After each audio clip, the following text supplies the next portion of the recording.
New to the championship this season and driving in the Cooper class is Hamish Brandon. Hello. How are you doing? You alright? Would you be Scottish? Yes, I would indeed. You can tell the name's a bit of a giveaway.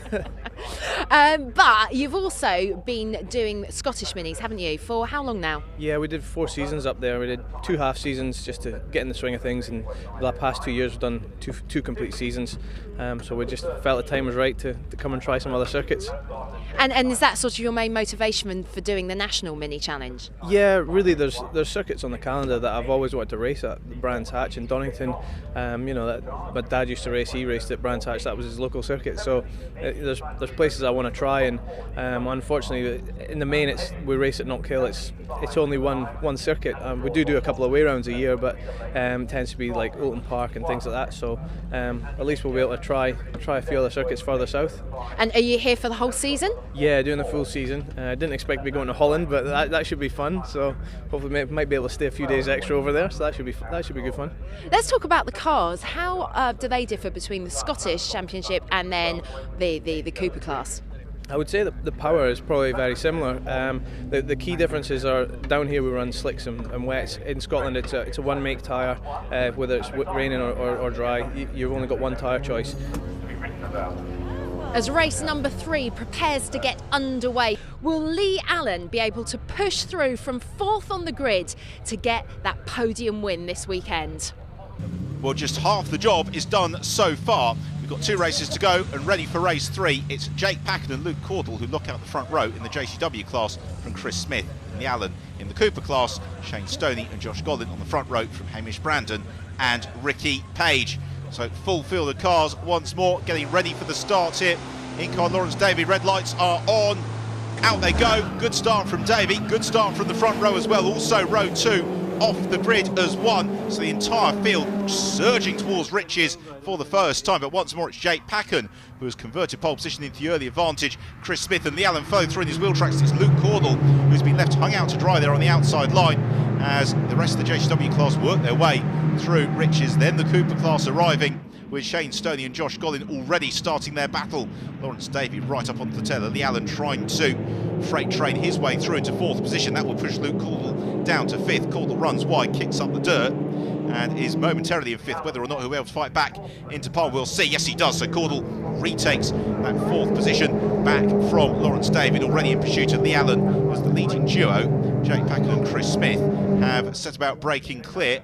Head of the field, there they go. Lovely shot. You can really see the speed of them heading into Hamilton before they arrive into the braking zone. Adoggies and Luke Cordell begin to ask searching questions of the Allens. He tries to bring himself up onto the podium. He's being pushed along there by the fact that he's got Lawrence Davey right on his tail as well. So that leading train of cars heads through Williams onto the Bentley straight for the first time. Now, can Cordell use that slipstream to overhaul the Allen? It's still Packen who leads, with Chris Smith in 2nd, then Lee Allen in 3rd, Luke Cordell, Lawrence Davey and William Davison all over his tail, and then Allen's teammate Chris Paniatu to the back of that train. The challenge this time into the bob hole though is Davison, who dives to the inside of Lawrence Davey as they head through the right-hander. No way through there for Davison, but Lee Allen under real pressure from Luke Cordell, who's looking to the outside at Coram Curve. Let's see if Cordell can make that stick. Side by side, still through Coram into Murray's, and it's Luke Cordell who's got the inside line. That's a lovely move from Luke Cordell to climb up into 3rd position. They head through to complete the first lap of the race. What about the Cooper class? Well, it's Josh Gollin who leads it from Shane Stoney, Hamish Brandon and Ricky Page, with then the next man along being Justin Taylor. Shane Stoney runs a little bit wide there out over the grass. Luke Cordell has got onto the tail of Chris Smith at the head of the field. Then we've got the rest of this group fighting for 4th position. Lee Allen with Lawrence Davey kicking up the dust. That could give William Davison the opening that he needs as Chris Smith and Luke Cordell work their way around the hairpin at Montreal. In the Cooper class, it is very, very tight. At the head of the pack, it's Shane Stoney who's just ahead of Josh Gollin. Now, where can Gollin challenge in his low-end racing car? He thinks about the dive to the inside of the Coastal Racing machine at Montreal, and through he goes. So Gollin takes the lead of the Cooper class away from Shane Stoney.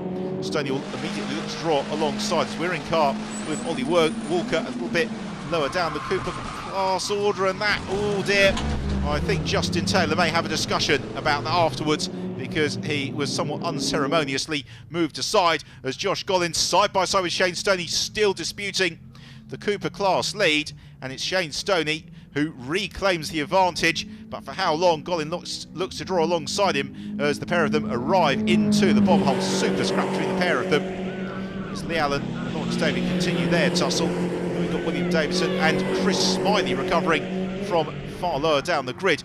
At the head of the field now we've got Chris Smith. We've lost Jake Packen to a mechanical failure, so it's now Chris Smith who's taken over the lead of the race, with Luke Cordell in second and Gideon Cresswell exploring the scenery. A slightly lurid spin, but he should recover from there.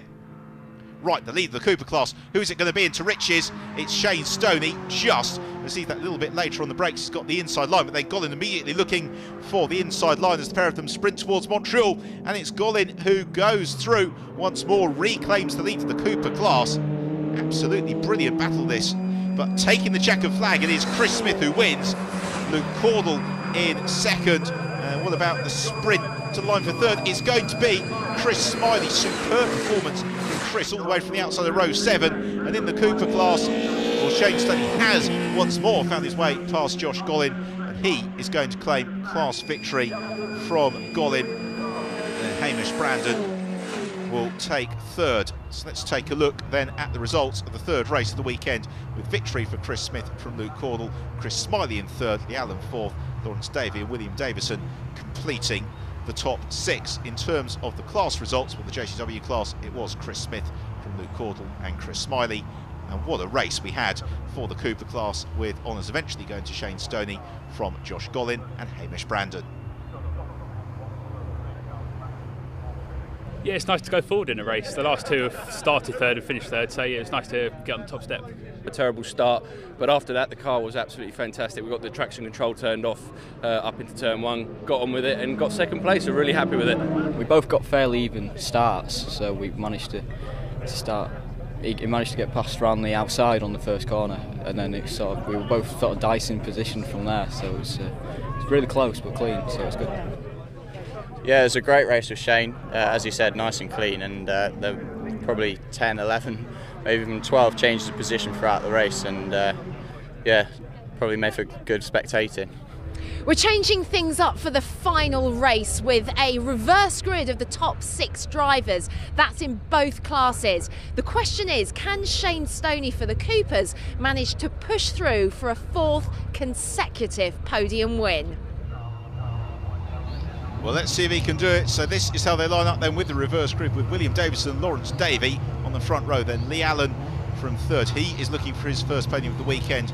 Shane Stoney make it a clean sweep. Well, lots to do from 6th in a very keenly fought Cooper class. The red lights have gone out and away we go. And as ever, the front of the field moves off as one as they sprint along the centre straight on towards Riches for the first time. It's number 19, Lawrence Davey, who's got the initial advantage, but Chris Smiley, then the red car, number 22, is also showing strongly as the JCW runners all cleanly through Riches for the first time. It's been a very, very keenly fought weekend, this one, but actually one which has had very few incidents. Testimony really to the driving standards in the championship as Luke Cordell looks to squeeze the inside of Chris Smith. He's boxed in behind Lee Allen, so the rivals of 2 years ago, well, that is very much back on this season. They are very, very keen competitors, as it's Davey who leads from Davison, then Smiley, and then we've got Allen and Cordell fighting over 4th and 5th. And Luke Cordell will be determined to get past the Allen. Allen in turn will do everything he possibly can to keep Luke Cordell behind him as Cordell gets all crossed up, under braking to Agostini. You can really see just how on the limit Luke Cordell is, as Lawrence Davey enjoys the experience of leading a mini challenge race for the first time. As William Davison runs a little bit wide Oggies, that may give Chris Smiley the opening he's looking for, but no, it doesn't quite.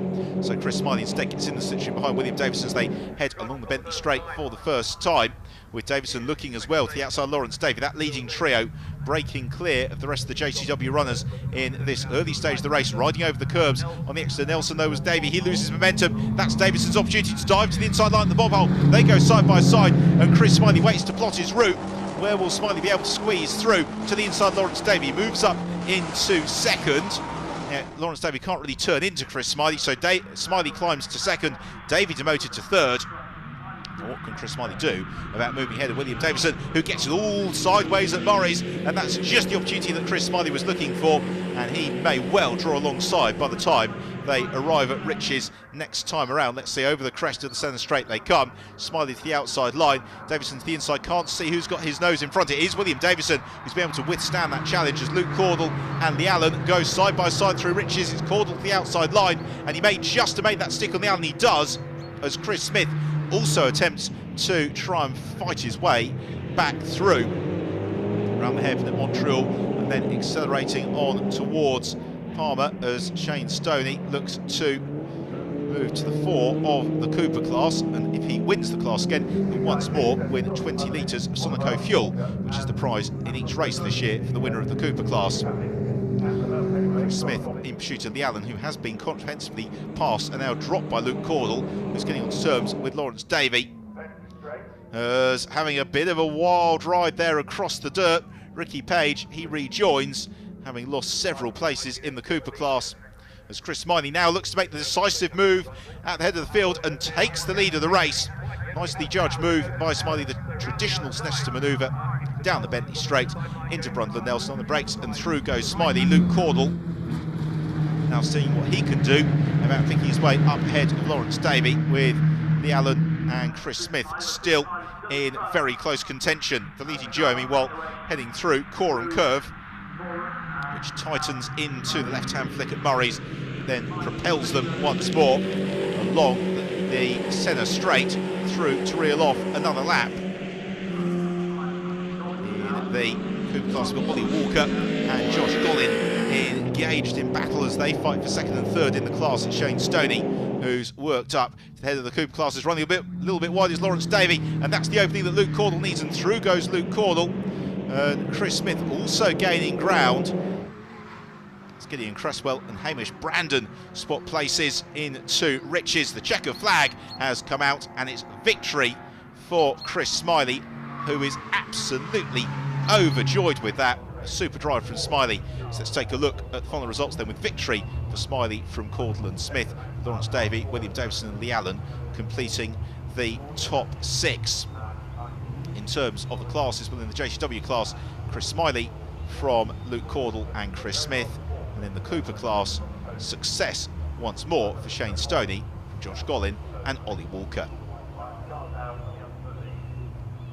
4 excellent races this weekend at Snetterton for the Mini Challenge, and quite rightly a huge round of applause for the podium finishers as they get onto the rostrum for the final time in the weekend. And now that the hard work of the weekend is completed, once the photos have been finished with, then it's time to let rip with the champagne. Thankfully we're on the pace, and we're just, all we need now is a bit of consistency through the year to try and build our championship points up a bit. And I've got to thank the team. They put a great car under me all weekend, so yeah, it was great. Early stage of the championship, but as we leave Snetterton, it's Shane Stoney who leads the way from Josh Gollin and Chris Smith, with Luke Cordell in 4th and Hamish Brandon completing the top 5. 4 races in, and it's been an exciting weekend here at Snetterton.